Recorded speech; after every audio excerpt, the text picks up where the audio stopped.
Terremotos. ¿Te has preguntado si esto hace parte del apocalipsis? Pues no te pierdas este capítulo porque hoy te traemos una gran cosa básica del mensaje a la iglesia de Filipos, o bien llamada Filadelfia en la Biblia. Y es que los terremotos están directamente ligados con los grandes cataclismos.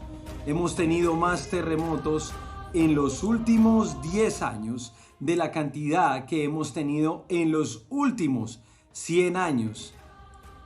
Los terremotos han hecho presencia y tenemos una escala de 10 cataclismos supremamente salvajes y atroces que han acontecido en los últimos años, siendo el terremoto de Nepal uno de los más devastadores y de los más agresivos.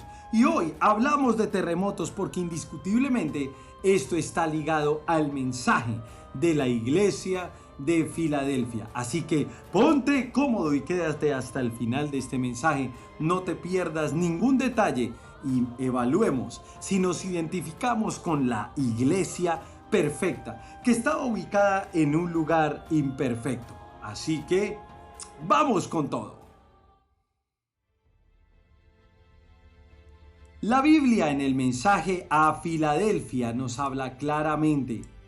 Escribe el ángel a la iglesia en Filadelfia, esto dice el santo, el verdadero, el que tiene la llave de David, el que abre y ninguno cierra, y cierra y ninguno abre. Cabe anotar que Jesús se presenta a esta iglesia como el santo, el verdadero y quien tiene la llave de David. Una llave que tiene propiedades significativas y es que deja que las puertas se mantengan en el estado original de orden. Es decir, que si está cerrada, así será para siempre, o abierta será para siempre. Yo conozco tus obras, versículo 8, he aquí he puesto delante de ti una puerta abierta la cual nadie puede cerrar, porque aunque tienes poca fuerza, has guardado mi palabra y no has negado mi nombre. He aquí yo entrego de la sinagoga de Satanás a los que dicen ser judíos y no lo son. Pareciera una historia que estuviera repitiéndose, algo que Jesús ya había vivido antes, sino que mienten. He aquí yo haré que vengan y se postren a tus pies y reconozcan que yo te he amado. Por cuanto has guardado la palabra de mi paciencia, yo también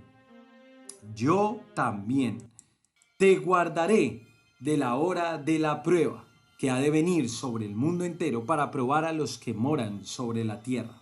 He aquí yo vengo pronto, retén lo que tienes para que ninguno tome tu corona. Al que venciere, yo lo haré columna en el templo de mi Dios y nunca más saldrá de allí. Y escribiré sobre él el nombre de mi Dios y el nombre de la ciudad de mi Dios, la nueva Jerusalén, la cual desciende del cielo de mi Dios, y mi nombre nuevo, el que tiene oído, oiga lo que el Espíritu dice a las iglesias. Este es un mensaje muy particular, teniendo en cuenta que Jesús mismo arranca presentándose como el autor del mensaje.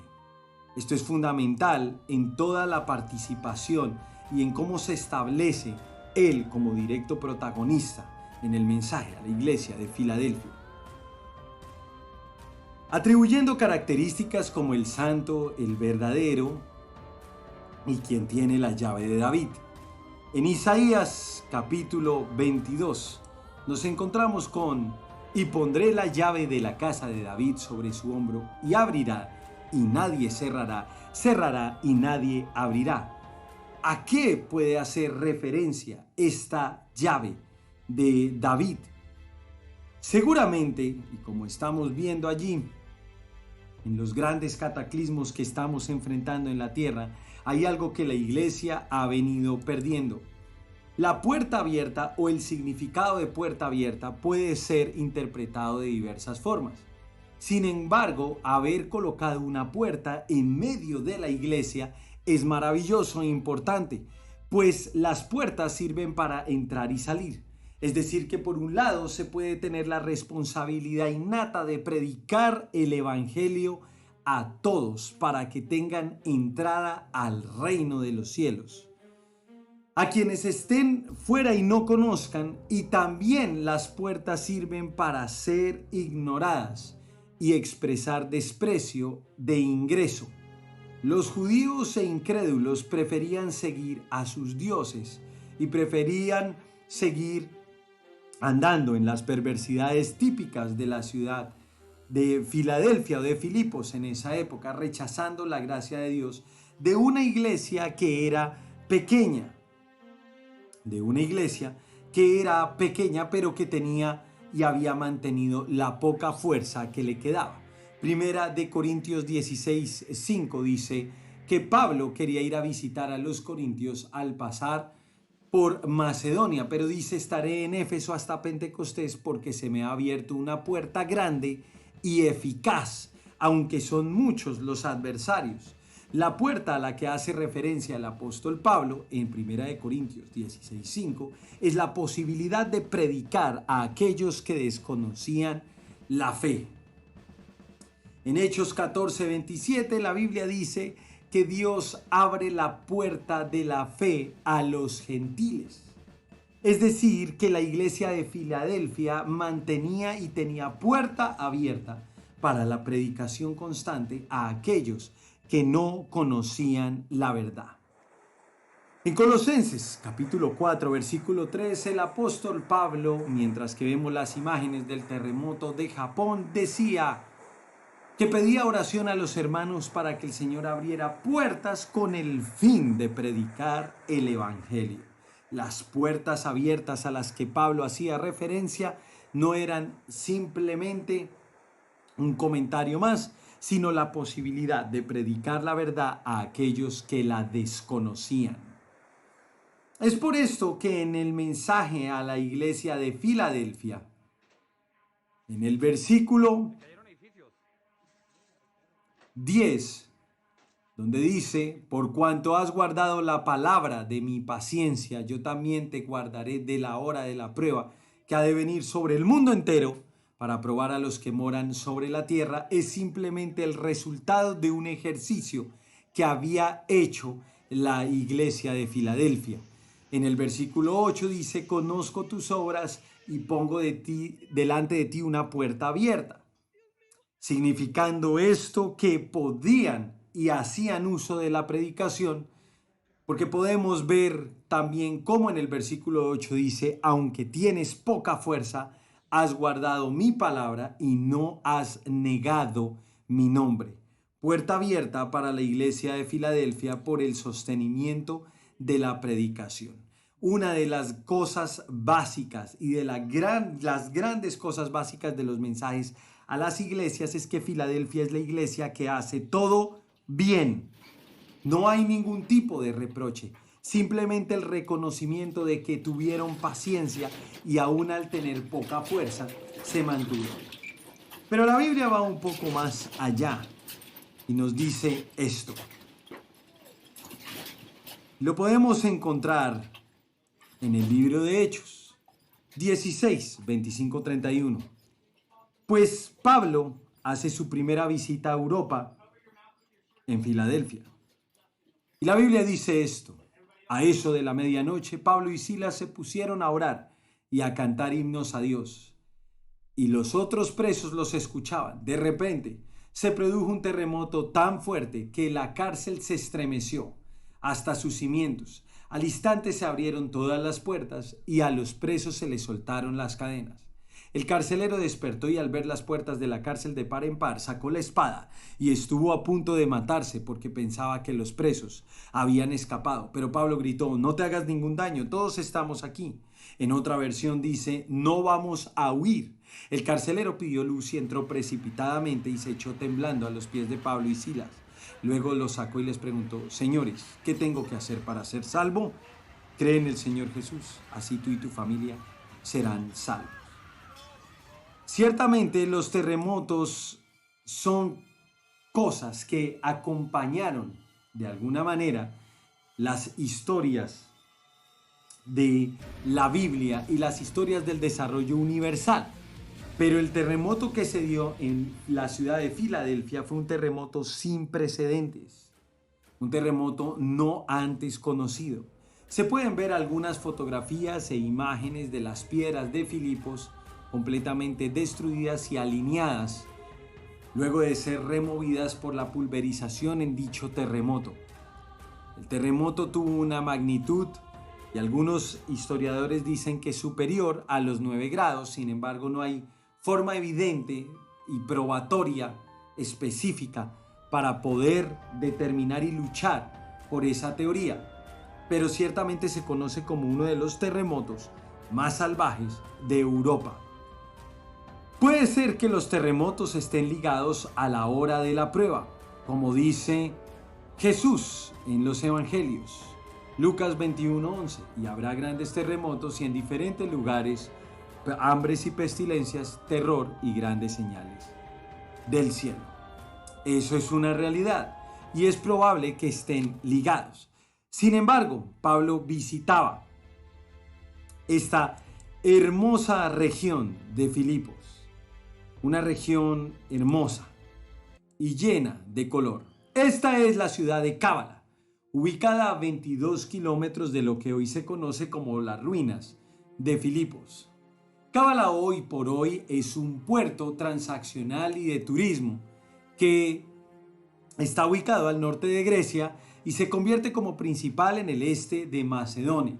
La capital de Cábala es la ciudad misma como una unidad regional. Los paisajes son hermosos y el nivel de turismo extremadamente alto, no solamente por visitar las ruinas de la Filipos antigua, sino también por lo paradisiaco de la región y la zona. Pablo llega allí, a esta zona, a establecer la iglesia que se convertiría en la antigüedad con el nombre de Neápolis a medida que el tiempo fue avanzando, pero que durante edades medias se le llamó devotamente como Cristópolis. Esto debido al establecimiento de los buenos fundamentos y cimientos que el apóstol Pablo había dejado allí en la primera ciudad visitada de Europa en sus viajes. Una cosa básica que podemos decir de la iglesia de Filadelfia es que simplemente hizo todo bien, porque la iglesia de Filadelfia era cuna de cultos a otros dioses, cuna de cultos al pecado sexual. Sin embargo, la iglesia no cayó en ninguna de las trampas que se habían establecido allí. La iglesia continuó firme y relata la Biblia este texto que dice: aunque tienes poca fuerza, en el versículo 8, has guardado mi palabra y no has negado mi nombre. Ese aunque tienes poca fuerza hace referencia al poco poder económico en comparación con la iglesia de Sardis y con otras iglesias.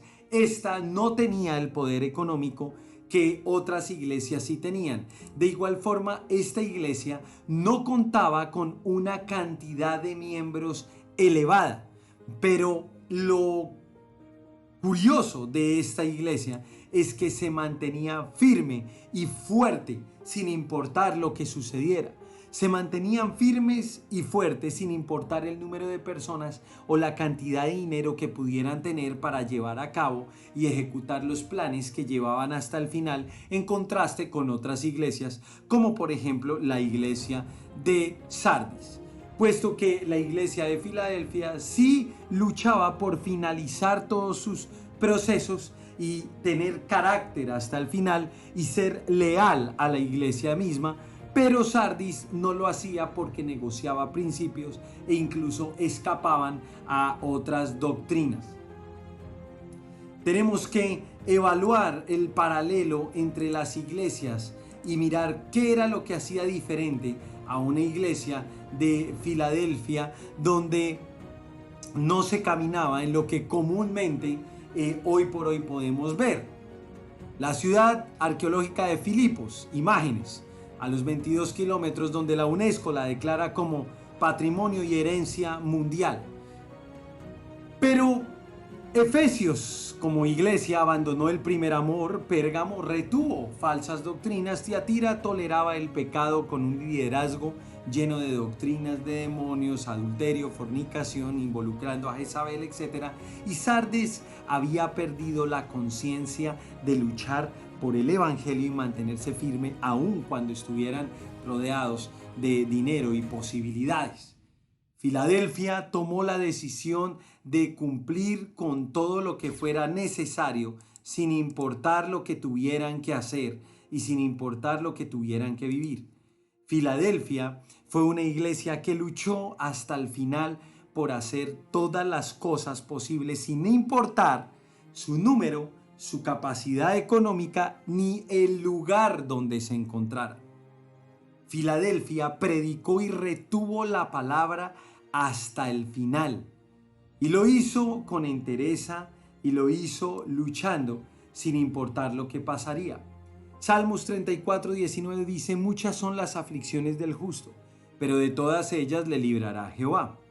Filadelfia se encontró contra una realidad y era ser señalada como iglesia en un mundo lleno de dinero y de posibilidades, pero sin embargo avanzar y avanzar aún poniéndose en el paralelo contra otras iglesias. Filadelfia logró cosas sin dinero, sin fuerza. Sin embargo, la Biblia dice esto y probablemente fue algo que Filadelfia hizo. Joel capítulo 3 versículo 10 dice: forjen espadas de sus asadones, lanzas de sus hoces, y diga el débil: fuerte soy. Los asadones y hoces hacen referencia a instrumentos y herramientas de trabajo. Es decir, que Filadelfia convirtió sus argumentos de trabajo en su capacidad de fuerza. La iglesia de Filadelfia trabajó incansablemente por lograr lo que otras iglesias no habían logrado. Y esto es la retención de la palabra, la retención del mensaje y el aprovechamiento de la puerta abierta, que es predicar el evangelio en todo tiempo. Significando lo anterior, que lo único que hizo a Filadelfia diferente fueron tres cosas fundamentales. Número 1, no dejarse mover por la presión social, ni el dinero, ni el número de personas. Número 2, Filadelfia no permitió a Jezabel ni ninguna doctrina errada, ni pecado entre los que servían directamente. Y número 3, Filadelfia predicó hasta el final. Es por eso que hemos llamado a este mensaje una gran cosa básica del mensaje a la iglesia de Filipos o Filadelfia. ¿Cuál es esa gran cosa básica? Hacer todo bien. ¿Te identificas con esta iglesia? Déjanos tus comentarios aquí abajo y muéstranos si crees que eres la iglesia de Filadelfia en esta época. Gracias por estar con nosotros y sigue conectado a Justice Academy. No te pierdas nuestro próximo mensaje.